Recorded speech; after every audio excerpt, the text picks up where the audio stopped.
20 years. That's how long Sarah and I had been married when everything started falling apart.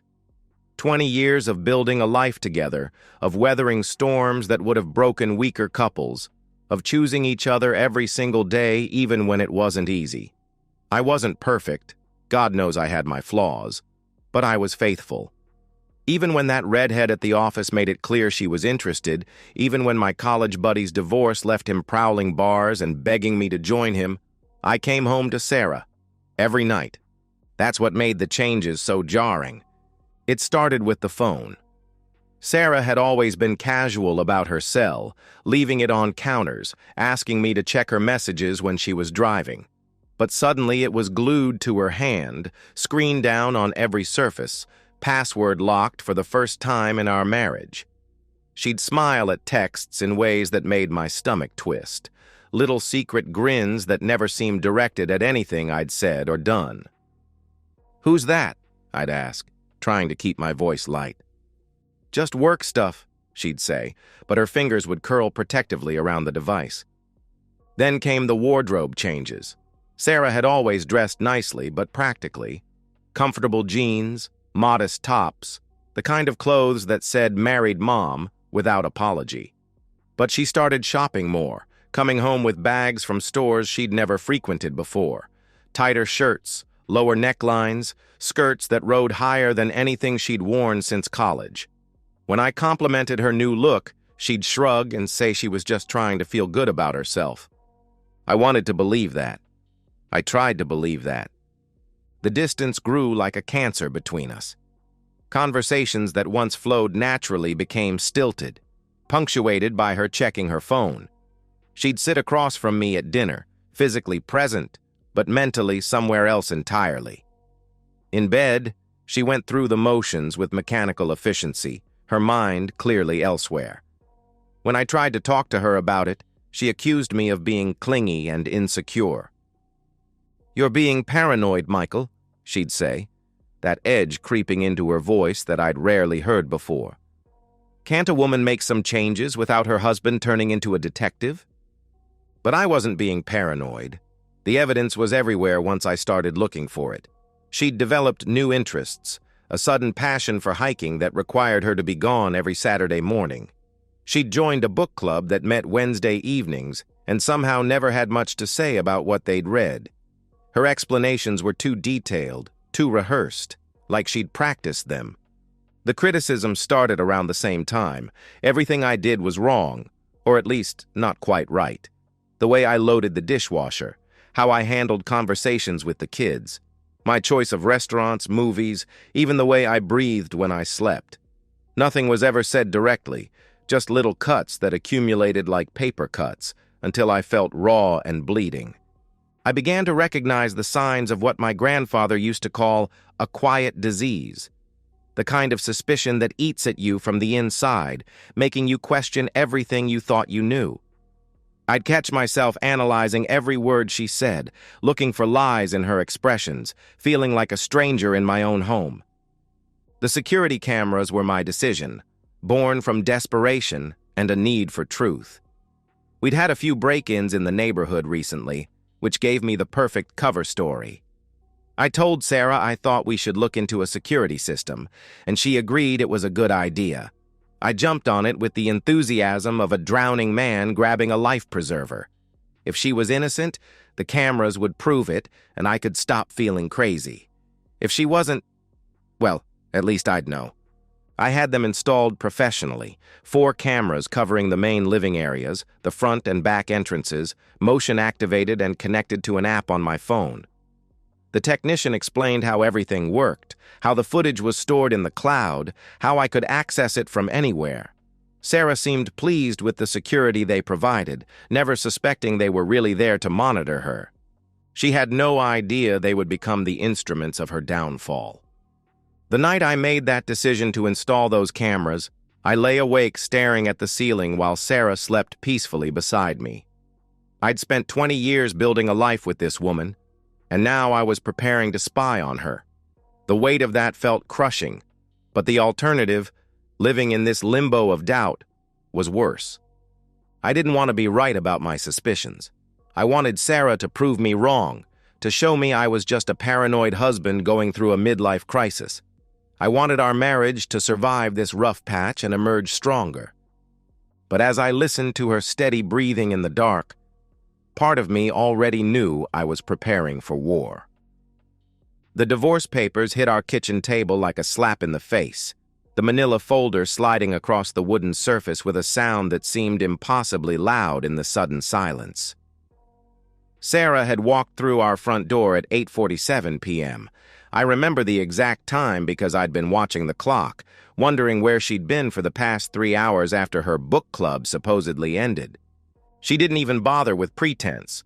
No hello, no how was your day, no explanation for why she was late, just that folder tossed onto the table like it was the electric bill. "I'm done," she said, her voice flat and businesslike. "I've found someone who makes me feel alive again." The words hit me like a physical blow. 20 years of marriage, reduced to a simple declaration that she'd found someone better. I stared at the folder, my name typed neatly on the tab. Thompson, Michael, divorce proceedings. "Sarah, what?" I started, but she cut me off with a wave of her hand. "Don't make this harder than it needs to be. We both know this marriage has been dead for years. I'm just making it official." She stood there in our kitchen, wearing a new dress I'd never seen before, looking at me like I was a stranger she couldn't wait to get away from. The pain started as a tight feeling in my chest, like someone was squeezing my heart with a fist. I thought it was just shock, just the emotional impact of hearing my wife tell me she wanted out. But it kept getting worse, spreading down my left arm like liquid fire. "Someone?" I managed to gasp. "Who?" "Does it matter?" She glanced at her phone, always that damn phone, and her expression showed impatience, not remorse. "Look, I need you to sign these tonight. My lawyer says if we can get this filed by tomorrow, we can have the whole thing wrapped up in 60 days. The crushing sensation in my chest was getting worse. I tried to stand, but my legs felt weak. The room seemed to tilt sideways, and I had to grip the edge of the table to stay upright. "Sarah," I wheezed, struggling to form words around the growing panic. "Something's wrong. I think I'm having a heart attack." She looked at me with the kind of exasperation you'd show a child having a tantrum. "Oh, please. Don't be so dramatic, Michael. Just sign the papers." The pain was radiating down my arm now, and my vision started to blur at the edges. This wasn't emotional distress. This was real, physical, life-threatening. I'd watched my father die of a heart attack when I was 15. I knew what this was. "Call 911, I gasped, clutching my chest as I sank into a chair. "Please, Sarah, call 911. "You're being ridiculous," she snapped, but I saw something flicker in her eyes. Fear, or just annoyance that I was inconveniencing her. "This is just stress. Sign the papers and you'll feel better." I couldn't breathe properly. Each breath felt like trying to suck air through a straw, and the pain was spreading across my chest like someone was driving nails into my sternum. With shaking hands, I reached for my phone, but my coordination was shot. It clattered to the floor. "Help me," I whispered. Sarah stared at me for a long moment, and in that instant, I saw who she really was. Not the woman I'd married, not the mother of my children, but someone who could watch her husband of 20 years collapse in agony and feel nothing but irritation that it was interfering with her plans. "I can't deal with this drama tonight," she said, grabbing her purse from the counter. "I have somewhere I need to be. Sign the papers, Michael. Don't make this harder than it has to be." And then she left. Actually walked out of our house while I was dying on our kitchen floor. I managed to crawl to where my phone had fallen, my chest feeling like it was caving in, black spots dancing at the edges of my vision. With fumbling fingers, I dialed 911, gasping out our address to the dispatcher before the phone slipped from my hand. The next thing I remember was being lifted onto a stretcher, an oxygen mask over my face, and a paramedic saying something about massive cardiac event and lucky to be alive. As they wheeled me toward the ambulance, I saw our front door standing open, exactly as Sarah had left it when she walked out on me. In the hospital, after they'd stabilized me and run their tests, Dr. Martinez explained that I'd suffered a significant heart attack brought on by extreme emotional stress. "Another 5 minutes," he said quietly, "and we might not have been able to save you." I lay in that hospital bed, staring at the ceiling tiles and trying to process what had happened. My wife of 20 years had served me divorce papers, confessed to finding someone else, and then literally left me to die when I needed her most.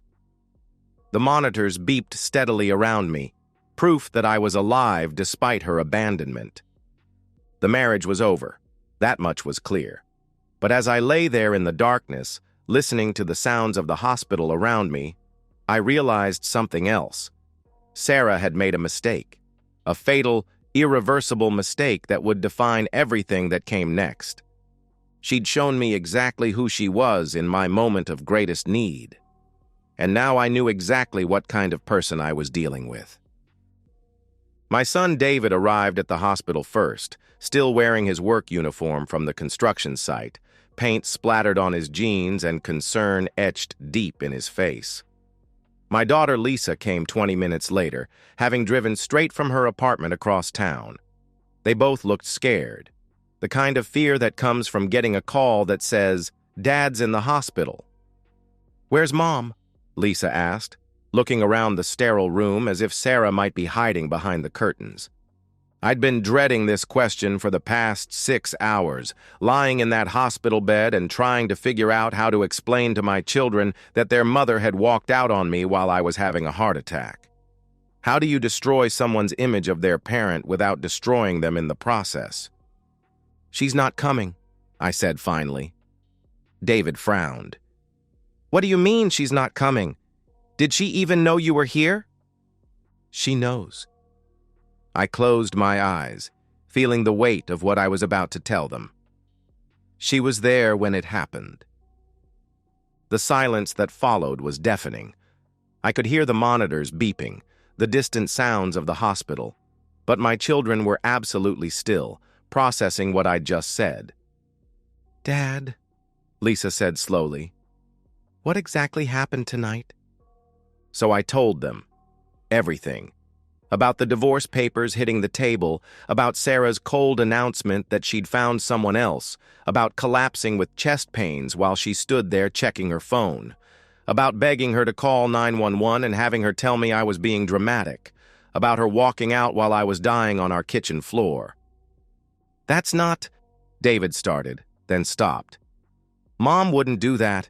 She wouldn't just leave you." "She wouldn't abandon her own husband," Lisa added, but her voice lacked conviction. I understood their disbelief. This was their mother, the woman who'd bandaged their scraped knees and stayed up all night when they had fever. The woman who'd taught them that family meant everything, that you never gave up on the people you loved. "David," I said quietly, "I installed security cameras a month ago. The footage from tonight, it's all there." My son stared at me for a long moment, then pulled out his phone. "Give me the login information." I watched him access the app, watched his face change as he scrolled through the timeline to 8:47 p.m. He didn't say anything, just handed Lisa the phone and walked to the window, his hands clenched into fists. Lisa's face went white as she watched the footage. I couldn't see the screen, but I knew what she was seeing. Her mother tossing divorce papers on the table like trash, telling her father she'd found someone better, and then walking away while he collapsed in agony. "Oh my God," she whispered. "Oh my God, Dad, she really—" The door opened, and Sarah walked in carrying a bouquet of flowers and wearing an expression of practiced concern. She must have learned I was in the hospital from someone. Probably called our house and gotten the message from whoever had found the front door standing open. "Michael, sweetheart," she said, rushing to my bedside with a performance worthy of an Oscar. "I came as soon as I heard. Are you okay?" What happened? The transformation was stunning. Gone was the cold, impatient woman who'd served me divorce papers. In her place stood the devoted wife, all tears and worry and gentle touches. "You know exactly what happened," David said from the window, his voice deadly quiet. Sarah turned to him with that same concerned expression. "David, honey, I don't understand." "We watched the footage, Mom." Lisa held up the phone, the screen still showing the damning evidence. "We saw everything." For just a moment, Sarah's mask slipped. I saw panic flicker across her face before she recovered, but it was too late. My children had seen it too. "That's not," she started, then seemed to realize how trapped she was. "You don't understand. It's complicated." "Complicated?" David stepped away from the window, and I could see the barely controlled rage in his posture. "You left him to die, Mom. You walked out while he was having a heart attack.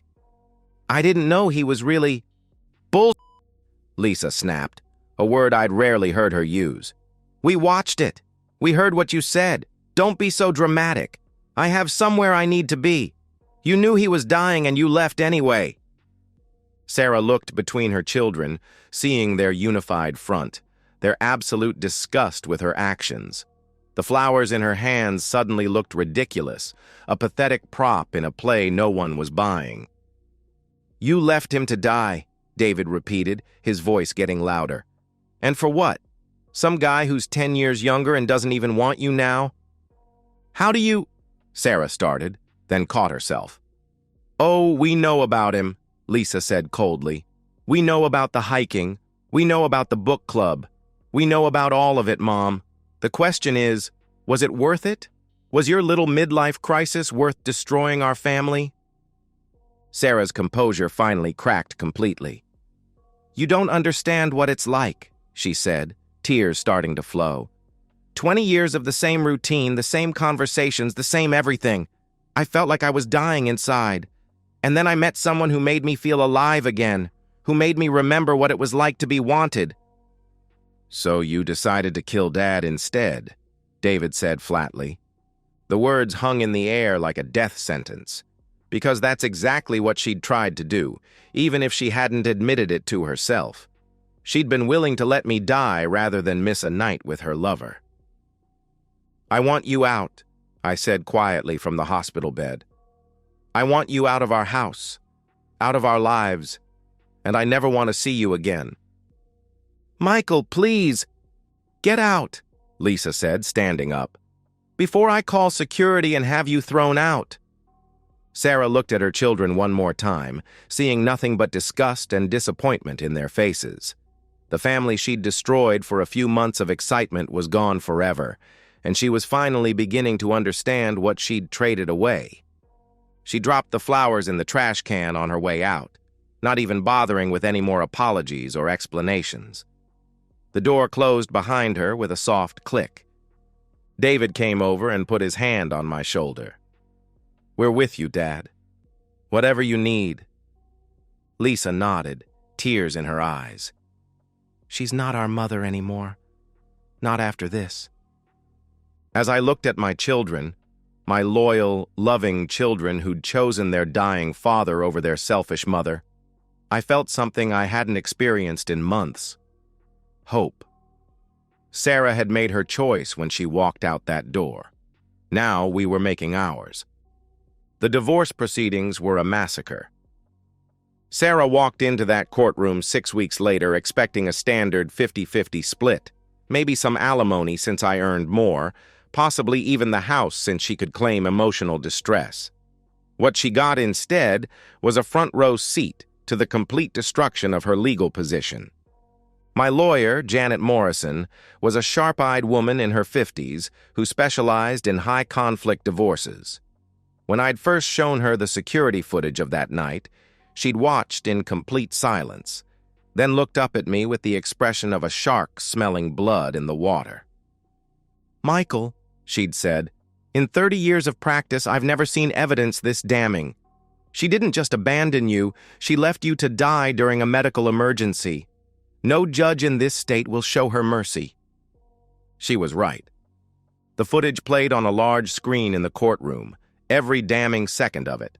Sarah's cold delivery of the divorce papers, her dismissal of my medical distress as drama, her walking out while I collapsed on our kitchen floor.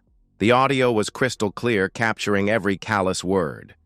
Judge Harrison, a stern woman with silver hair and no patience for nonsense, watched the entire thing without expression. When it was over, she turned to Sarah with barely concealed disgust. "Mrs. Thompson," she said, "in 25 years on the bench, I have never seen such a callous display of abandonment during a medical emergency. You literally left your husband to die. Do you have anything to say in your defense?" Sarah's lawyer had tried to spin it as a panic response, claiming she was so shocked by the divorce conversation that she wasn't thinking clearly.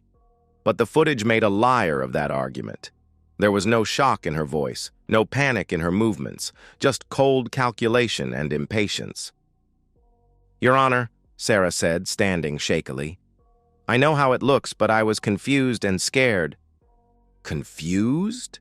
Judge Harrison's voice cut through her excuse like a blade. "You were confused about whether to call 911 when your husband was having a heart attack? You were scared of what, exactly? Missing a social engagement?" The divorce settlement was brutal and absolute.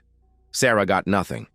Not the house, not half the assets, not a penny of alimony. The judge ruled that her abandonment during a medical emergency constituted extreme cruelty and awarded me everything. The 20 years we'd built together, the house we'd called home, the retirement accounts we'd contributed to, all of it stayed with me.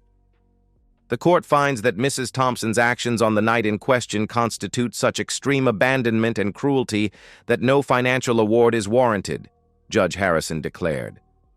Furthermore, given the evidence of infidelity and callous disregard for her husband's welfare, this court sees no reason to provide ongoing support to someone who was willing to let her spouse die rather than inconvenience herself. Sarah's face went white as the reality sank in. She'd expected to walk away with enough money to start her new life comfortably. Instead, she was walking away with nothing but the clothes on her back and whatever assets were solely in her name, her car and a small savings account she'd opened separately. But the real kicker came that evening. I was at home, finally back in my own house after 3 days in the hospital, when David called me with news that would have been funny if it weren't so predictable. "Dad," he said, barely containing his laughter, "you're not going to believe this. Mom's boyfriend dumped her." "What?" "Lisa ran into Sarah's sister at the grocery store. Apparently, Loverboy found out about the divorce settlement this morning. When he learned that Mom was walking away with nothing, and I mean nothing, he suddenly remembered he had other commitments, broke up with her via text message." The poetic justice was perfect. Sarah had destroyed our marriage for a man who turned out to be exactly what I'd suspected, a gold digger looking for an easy ride. The moment he realized there would be no money, no house, no comfortable lifestyle funded by her divorce settlement, he vanished like smoke. She'd traded 20 years of marriage and the love of her children for a few months with a man who didn't even have the decency to break up with her in person once the money was gone. Over the following weeks, the social consequences multiplied. Word spread through our community about what had happened, not through gossip or rumor, but through simple truth. The security footage had been shown in open court, becoming part of the public record. Friends who heard about it were horrified. Neighbors who'd known us for years stopped speaking to Sarah entirely. Her own sister called to tell me she was ashamed of what Sarah had done. "I raised her better than that," she said, tears in her voice. "I don't know what happened to the woman I thought I knew." Sarah tried to contact me several times in the weeks following the divorce. Calls, texts, even showing up at the house once. But I'd learned my lesson about her true nature that night in the kitchen. I let every call ring through to voicemail, deleted every text unread, and called the police when she appeared on my property. The children maintained their position too. No contact, no forgiveness, no second chances. Sarah had shown them who she really was in that hospital room, and they'd made their choice accordingly. 6 months after the divorce was finalized, I learned through mutual acquaintances that Sarah was living in a one-bedroom apartment downtown, working retail to pay her bills, completely cut off from the life she'd tried to abandon. Her lover was long gone, her children wanted nothing to do with her, and her social circle had evaporated. She'd gotten exactly what she'd asked for that night when she threw those divorce papers on our table: freedom from our marriage. She just hadn't understood that freedom would come at the cost of everything else she'd ever valued. I didn't feel sorry for her. I felt something much more satisfying: justice. 2 years have passed since that night, and I'm sitting in my backyard on a Sunday morning, drinking coffee and watching my grandson play on the swing set David built last month. The heart attack changed me physically. I take medication now, watch my diet more carefully, exercise regularly, but the emotional changes run much deeper. I learned something valuable about people during those dark months. You discover who someone really is when they think it costs them nothing to show you. Sarah thought she could walk away from our marriage without consequences, so she showed me exactly how little 20 years meant to her. She thought she could abandon me during a medical emergency because there would be no witnesses to judge her for it. She was wrong on both counts. The security cameras she'd agreed to install became the instruments of her downfall, preserving every damning second of her callousness for the world to see. The children she thought would never learn the truth became her harshest judges when confronted with video evidence of her cruelty. The lover she thought would support her through the transition vanished the moment he realized she brought nothing to the relationship but baggage. My relationship with David and Lisa is stronger than it's ever been. Shared trauma has a way of bonding people, and watching their mother's true nature revealed brought us closer together. They call more often now, visit more frequently, and they've made it clear that any grandchildren will know their grandfather, but never their grandmother. David got married last year to a wonderful woman named Kate, who reminds me of Sarah from our early days: loyal, kind, family-oriented. The difference is that Kate has proven her character under pressure, supporting David through the aftermath of his mother's betrayal and embracing me as family without reservation. Their wedding was beautiful, conspicuous only for one empty chair that no one mentioned, but everyone noticed. Lisa is thriving in her career as a nurse, and she tells me that seeing Sarah's abandonment during my medical emergency actually strengthened her commitment to helping people in their most vulnerable moments.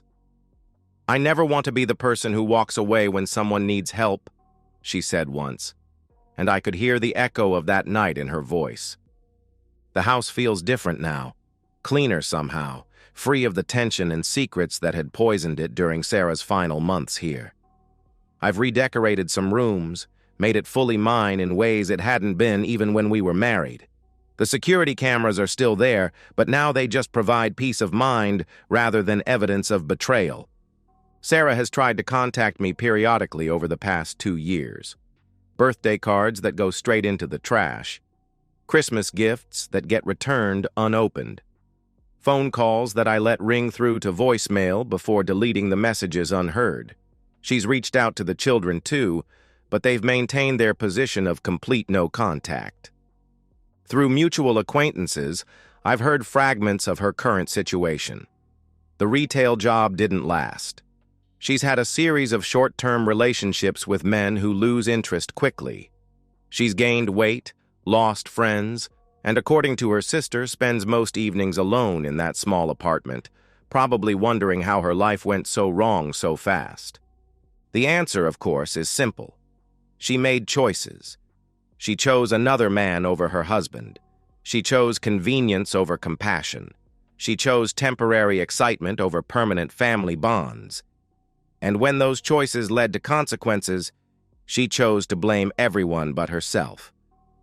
I didn't destroy Sarah's life. She did that herself the night she walked out while I was dying on our kitchen floor.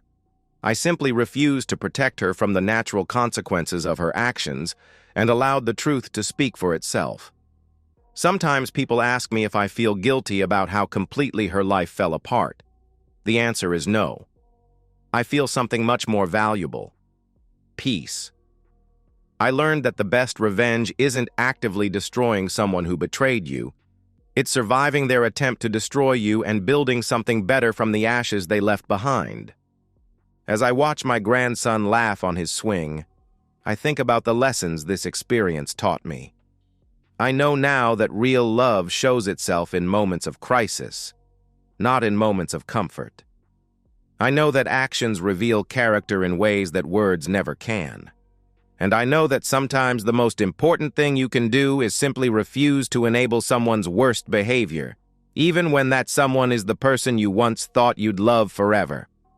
The sun is warm on my face, my coffee is perfect, and in a few hours, my children will join me for Sunday dinner in the house that Sarah tried to take from me. It's a good life. Not the one I planned, but the one I built from the ruins of the one she destroyed. And that's enough. More than enough. And so, we've reached the end of today's story. Was it what you expected, or did it take a twist you didn't see coming? I'm curious to hear your thoughts. Share them in the comments below, and let's get a conversation going. If this story kept you hooked, make sure to hit that like button. And if you're new here or just haven't subscribed yet, now's the perfect time to join our community. I bring you fresh, captivating stories every day, so click that subscribe button and turn on notifications so you never miss out. Thanks for watching, and I'll see you in the next one.